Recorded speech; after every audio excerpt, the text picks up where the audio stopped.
Good morning, everyone. It's an honor to be on the dais with dignitaries like this one. We never took a chance on that one. Thanks a lot, SAB, to give us a platform to be a technology partner on this. Actually, when I was thinking about what do we speak on this subject, what hit our mind most was to think about banks reform to transform. And then I actually went to Wikipedia to really understand what does reform mean, what does transform mean, and how do I make our whole thing relevant to all the audience out over here. Now, as per Wiki, reform means to improve something, a little change to take care of some faults, where transform means to change something completely. We actually are at a cusp of something where a small change what we do today in our existing set of processes will help us transform our business. And that's exactly, we ourselves, Microsoft, have gone through it with the change of new leadership when they come in. We made some little bit changes within ourselves and transformed the way what we are doing things, the way our customers are. Actually, the fourth digital revolution is being built on the third one. This is a new version. And the key thing which you're seeing in this, the fourth revolution, is the speed. The speed with which things are happening, the speed with which you are giving your data out to your customer, and the speed with which is consuming that data, and again coming back to person services. That is something which is hitting everyone, and that's where technology plays an important role as to what is that a technology partner can give to you to help you do some reform and help you transform. The way which Microsoft sees these things are, and the four main key things what we see, the whole digital transformation. First being engage your customer. Now it is not something new. We all have been talking about engaging with customers. We all have been talking about right from our birth, we have been talking about it. What is changing here? Your customers are changing.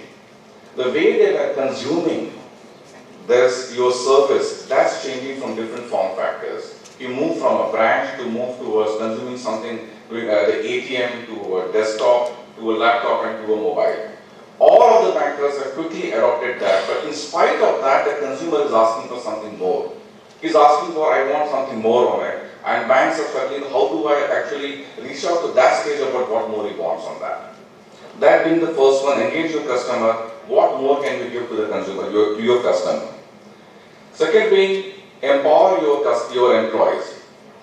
Now look at the sheer speed with which your consumers are asking for the data or any service which he's consuming. How are we empowering our employees to come to that particular stage and give in that data? Now, can we have a system which is much more collaborative within our employees? They can have much more collaboration. Can it be more efficient and give some more different service to or different experience to your customers? That's something which is bothering everyone. And mind you, these all things Microsoft has gone through in our own transformation journey, and we ourselves are actually seeing this happening. I would like to pick up one point which Mamtaji very nicely articulated. They talked about this is a marathon, not a sprint.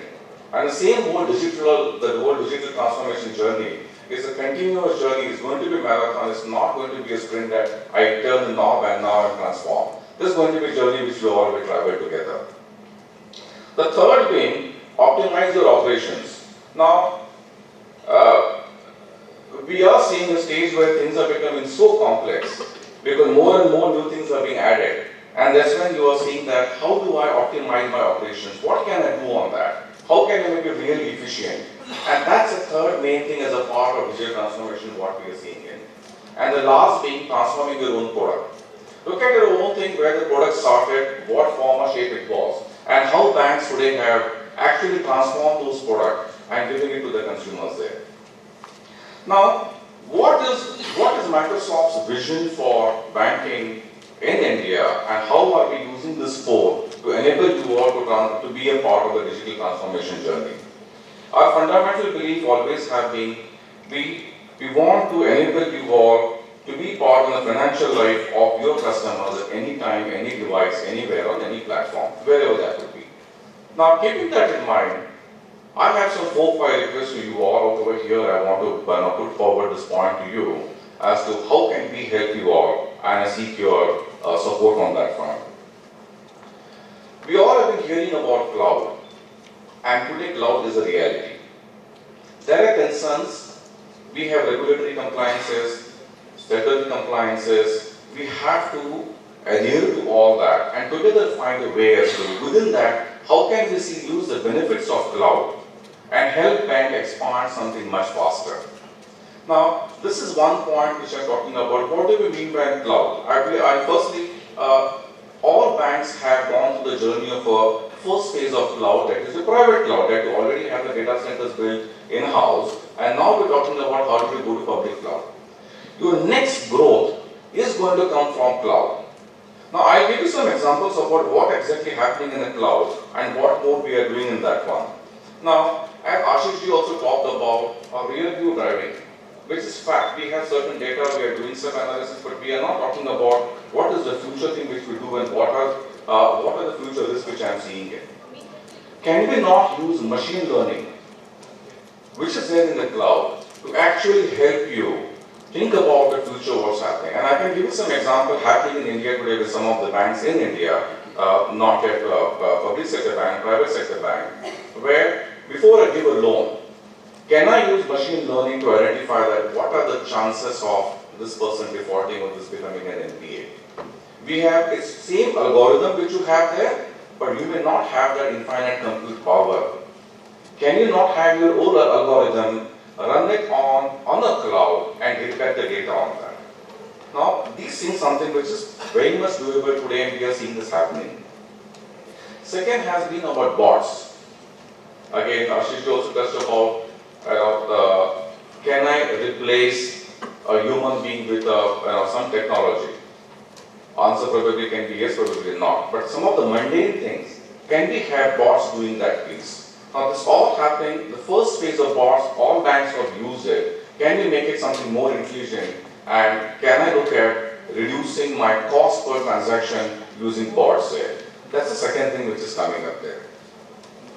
And another part which you mentioned, I'm picking up again from that particular point only, there are so many startups in India and we are working with different startups. Can banks look at using those startups instead of the traditional big SIs which we have to solve that particular problem of yours? They are very agile. They do not have the track record of being profitable for last 4 years or 100 crore or being a 500 crore. They have a different breed altogether. As a part of a process, can we look at allowing these startups to come in the bank, of course with all the risk and all, including who are the people supporting them, and using that as a technology? I have been working with many of the ISVs and startups, and some fantastic solution they have come out with, which actually can help you plug a particular code. And again, this is what I'm meaning about reform to transform. Do something very small with a calculated risk. Yes, we have to follow that particular journey together, and there is that part here. We have been focusing that we have data centers in India because we require that as per law. We want to travel the journey with you to help you on your compliance, to mitigate all the risks which you have. We are a marathon runner, we are not in a sprint. We want to satisfy all the regulatory requirements which you have and still tell you within that particular constraint, how can I use cloud, a public cloud, and look at some big transformation journey there. Now with this in mind, I leave it open to the audience in fact and request on that front and to all the dignitaries here, let us travel this journey together